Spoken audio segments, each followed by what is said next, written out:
Hello, everybody, and welcome to Uncle Todd for Christ. Thank you for joining me on this Wednesday, November 2nd, 2022. It is 3:35 p.m. Eastern Time as I speak, guys. Thank you so much for those of you who continue to join me, or those you may just be getting on. Lord, whoever the Lord sends to watch these videos, praise God.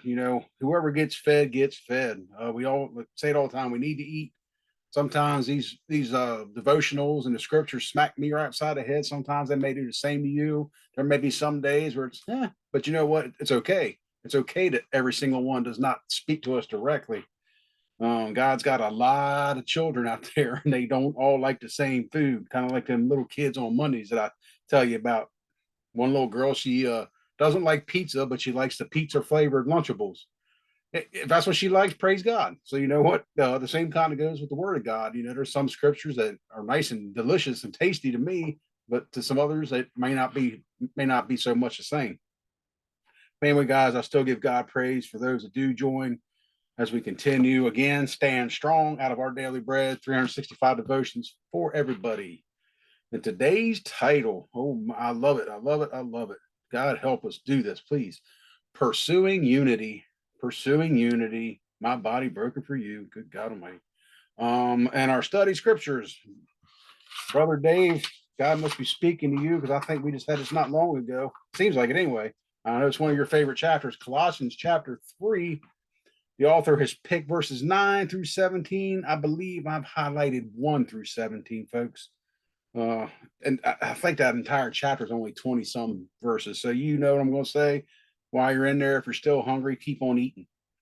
But Colossians 3 1 through 17 is our studies. And our lead off verse is Colossians chapter 3, verse 11. And the word of God says, "Here there is no Gentile or Jew, circumcised or uncircumcised, barbarian, Scythian, slave or free, but Christ is all and is in all." Amen. Thank you, Lord.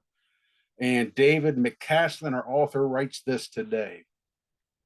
Growing up during the 1950s, I never questioned racism and the segregation practices that permeated daily life in the city where we lived. My attitude changed in 1968 when I entered the U.S. Army.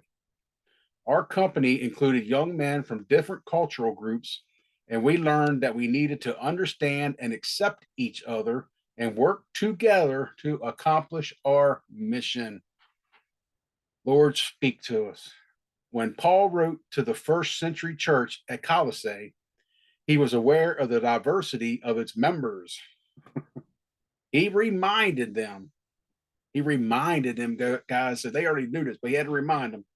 Here, there is no Gentile or Jew, circumcised or uncircumcised, barbarian, Scythian, slave, or free, but Christ is all. Christ is all, and Christ is in all. Paul urged them to clothe themselves with compassion, kindness, humility, gentleness, and patience. Verse 12. We talked about that the other day, putting on Christ. And over these virtues, he told them to put on love, which binds them all together in perfect unity. Good God Almighty, get me through this one. Woo! This is what Jesus calls us to pursue understanding, peace, and unity. Amid all our wonderful diversity, we pursue an even greater unity in Christ. Amen. Boys, oh my folks, I'm telling you what, does the church, the body need to hear this? Do we need to separate our differences? Guys, oh my, just I could go on for hours on this. When anybody that's heard my testimony has heard me talking about my brother Dave, I'm what society would call a Caucasian, and my brother Dave is what society would call an African American, whatever that means.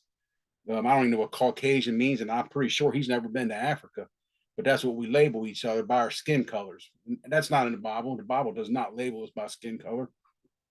But just a real quick, anybody that's not familiar, that we're twins. We're twins in Christ Jesus. A black man and a white man in society's eyes, best friends, brothers in Christ, who less than probably 5, 6 years ago would have been bare knuckling it down the streets, hating each other because of our skin color.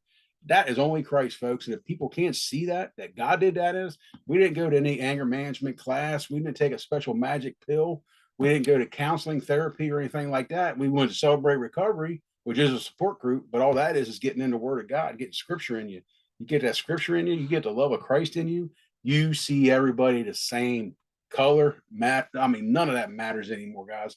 And I understand it. It's a fine line, and people will say it, and I don't care. They're lying. When someone says I don't see color anymore, well, come on. If somebody robs you and the police come and ask you, can you describe the individual? Guess what? You're going to remember exactly what color they were. Were they white? Were they black? Were they Hispanic? You know what I'm saying, guys? But spiritually, spirits don't have color. They don't have race. They don't have gender. They're not barbarians. They're not slaves. They're not circumcised. It's all one spirit, all one body, all one church, all one family, guys. I mean, if we wanted to have the mindset that we do here on this earth, could you imagine what the body of Christ would look like? You know, you'd have a couple black toes, a couple white toes, a yellow one, maybe an off-colored finger. Come on, guys, really? The body of Christ is all one. We are all one in Christ. And when we get these scriptures in us and His Word, and especially when we put on love, and you just, man, you love somebody no matter what they look like, whether it's male, female, white, black, yellow, polka dotted, green. Yeah, it doesn't matter, guys. No matter what their religious denomination is, I don't even like that one. I like that one less than talking about skin color.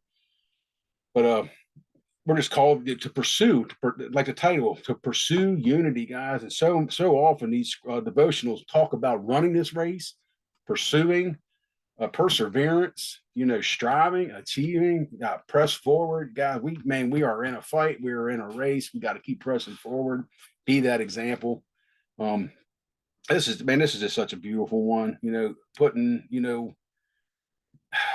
I don't know, guys. This really speaks for itself, and I truly believe you get alone with the Lord, find that quiet time. Please find that quiet time, guys. Find yourself at least 15 minutes for Colossians chapter 3. It's not going to take you that long to read it, but give the Lord a couple of minutes to talk back to you. I haven't said it in a while, but when you get together with God in alone time and you're praying, so a lot of times we do a lot of rambling and talking. We never shut up and give God a chance to talk back to us. We just keep running our mouths and talking and talking and talking. Pray, speak with God, have Him reveal to you, search your heart, reveal some things to you, give Him a chance to respond back to you, guys. That's typically how a good conversation works.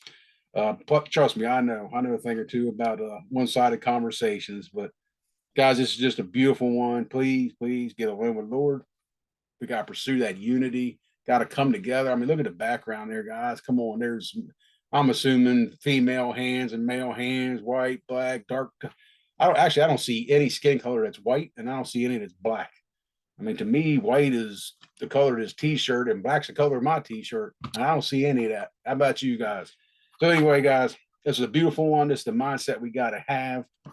God, come on. The bottom line is one body, one Christ in all. So guys, pursue that unity. So until tomorrow, thank you for joining me on this Wednesday the 2nd.